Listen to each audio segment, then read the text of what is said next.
आइए अब हम और एक महत्वपूर्ण घटक के बारे में जानकारी लेंगे। वह है देवता के सामने दक्षिणा के साथ रखी जाने वाली पान व सुपारी। देवता पूजन में देवता के सामने पान के पत्तों की जोड़ी अर्थात 2 पत्ते दक्षिणा व सुपारी के साथ रखते हैं।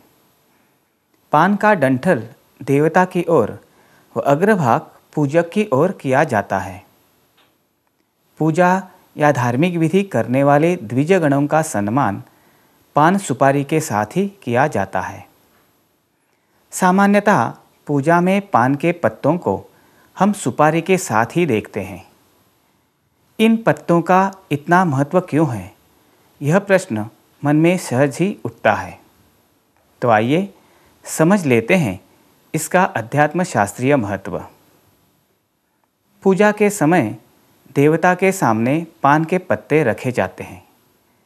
इन पत्तों के डंठल देवता की ओर से प्रक्षेपित होने वाली सात्विक तरंगें ग्रहण करते हैं। इस कारण पत्तों के रंग कणों में हलचल होती है व पत्तों में सूक्ष्म वायु की तरंगें निर्माण होती है।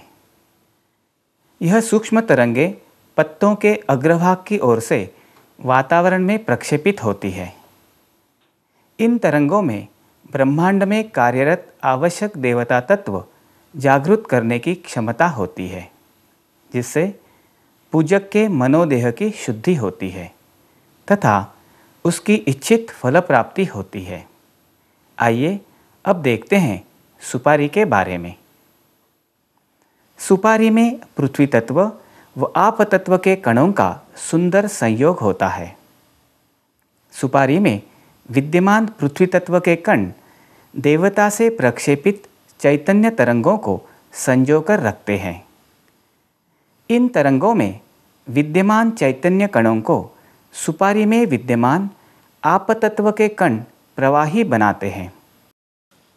इस प्रकार सुपारी देवताओं से जीव की ओर प्रक्षेपित चैतन्य के आदान प्रदान का महत्वपूर्ण माध्यम है।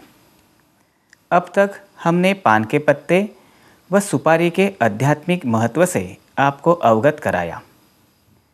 इस बात की ओर कदाचित आपने ध्यान दिया होगा कि देवता पूजन में पान, सुपारी व दक्षिणा सदैव एक साथ रखे जाते हैं।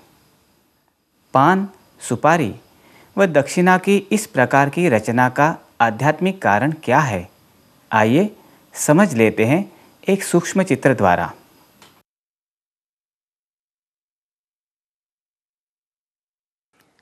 सिक्के में रजोगुण होता है। सुपारी में विद्यमान चैतन्य सिक्के के रजोगुणी स्पंदन आकृष्ट करता है। इन रजोगुणी स्पंदनों के कारण सुपारी में विद्यमान चैतन्य कार्यरत होकर वातावरण में प्रक्षेपित होता है। पान में विद्यमान शक्ति व चैतन्य प्रक्षेपित होकर पूजा स्थल की सात्विकता बनाए रखती है। इस सूक्ष्म चित्र से हमें देवता पूजन में पान, सुपारी व दक्षिणा का होना कितना आवश्यक है, यह अवश्य समझ में आया होगा।